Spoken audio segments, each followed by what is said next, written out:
ప్రేతయోనిలో పడవేయు నిందిత కర్మలు మొదలగునవి. భగవన్, ఈ ప్రేతాల ఉత్పత్తి ఎలా జరుగుతుంది? అవి ఎలా తిరుగుతాయి?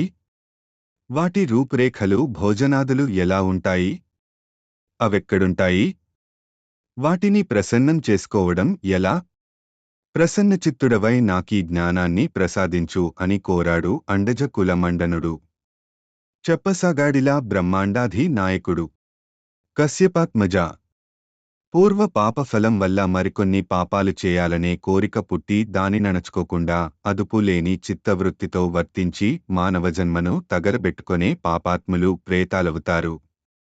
ఇలా పాపకర్మరతా ఏవై పూర్వ కర్మవశానుగాః జాయంతే తే మూతాః ప్రేతాస్తాంఛృణుష్వవదామ్యహం. వాపీకూప తడాగాంశ్చ ఆరామం సురమందిరం ప్రపాం సద్మ సువృక్షాంశ్చ తథా భోజనశాలికాః. పితృపైతామహం ధర్మం విక్రీణాతి సపాపభాక్. ముతః ప్రేతత్వమాప్నోతి యావదాభూత సంప్లవం. గోచరం గ్రామ సీమాంచ తడాగారా మగహ్వరం. కర్షయంతి చయే లోభాత్ ప్రేతాస్తే వైభవంతి హి. పాపాత్ముల మూతి సాధారణంగా చండాలాయుధం, పాముకాటు, నీటమునక, అగ్ని, పంటికాటు, బ్రాహ్మణశాపం, పశువు దాడి, విద్యుత్తు వంటి వాటి వల్ల జరుగుతుంది. అలాగే పై మూతులతోబాటు ఆత్మహత్య చేసుకున్నవారు, ఉరిశిక్ష, విషప్రయోగం, విషూచిక, శస్త్రపు దెబ్బల వల్ల పోయినవారు, దొంగల చేతిలో చనిపోయినవారు, అపర కర్మ జరపబడనివారు, వృషోత్సర్గ మాసిక పిండాదులందనివారు, ఆకాశంలో మరణించినవారు, కొండమీది నుండి జారిపడిపోయినవారు, విష్ణువుని స్మరించకుండా మూతి చెందినవారు, కుక్క కాటు వల్ల దుర్మరణం పాలైనవారు, వీరంతా ప్రేతాలై పోతారు. ప్రమాదాల పాలై మూతి చెందినవారు ప్రేతాలై శ్మశానంలోనే తిరుగుతుంటారు. ఏ స్త్రీనైనా దోషం లేకుండా శిక్షించువాడు, హింసించువాడు, త్యజించువాడు అలాగే మహాపాతకులు ప్రేతాలవుతారు.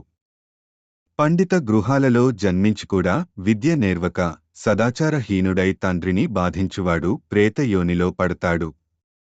ఇంకా మాతరం భగినీం భార్యాం స్నుషాందుహితరం తథా అదృష్టదోషాం త్యజతి సప్రేతో జాయతే ధ్రువం. భ్రాతృధృగ్ బ్రహ్మహాగోఘ్నః సురాపోగురుతల్పగా హేమక్షౌమ హరస్తార్క్ష్య సవై ప్రేతత్వమాప్నియత్. న్యాసపహర్తా మిత్రధృక్ పరదారరతస్తథా విశ్వాసఘాతీ క్రూరస్తు సప్రేతో జాయతే ధ్రువం. కులమార్గాంశ్చ సంత్యజ్య పరధర్మ రతస్తథా విద్యావృత్త విహీనశ్చ సప్రేతో జాయతే ధ్రువం. ఒకప్పుడు యుధిష్ఠిరుడు భీష్మ పితామహుని ఇలా అడిగాడు, తాతగారు, ప్రాణి ఏ కర్మ ఫలం వల్ల ప్రేతమైపోతాడు? వానికి ముక్తి ఎలా లభిస్తుంది? భీష్ముడిలా చెప్పసాగాడు, ధర్మజ, నీ విధివడకే విన్న సంతప్తక బ్రాహ్మణుని కథలోనే వీటి వివరాలున్నాయి.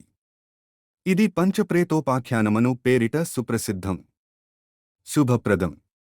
ఈ కథలో ప్రేతయోనిలో పడకుండా ఉండాలంటే నరుడేం చేయాలో ఇలా చెప్పబడింది. ఉపవాస పరోనిత్యం కృచ్ఛ చాంద్రాయణే రతః.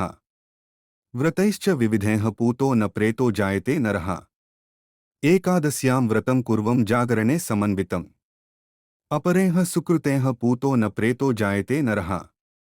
ఇష్ట్వా వై వాస్వమేధాదీన్ దద్యాద్ దానాని యో నరః. ఆరామోద్యానవాప్యాదే ప్రపాయాశ్చేవ కారకః. కుమారీన్ బ్రాహ్మణానాంతు వివాహయతి శక్తితః. విద్యాదో భయదశ్చేవ న ప్రేతో జాయతే నరః. గరుడ, మానవ జన్మనొందినవారు దానిని సద్వినియోగం చేసుకుంటే ప్రేతజన్మే ఉండదు. అధ్యాయం 22.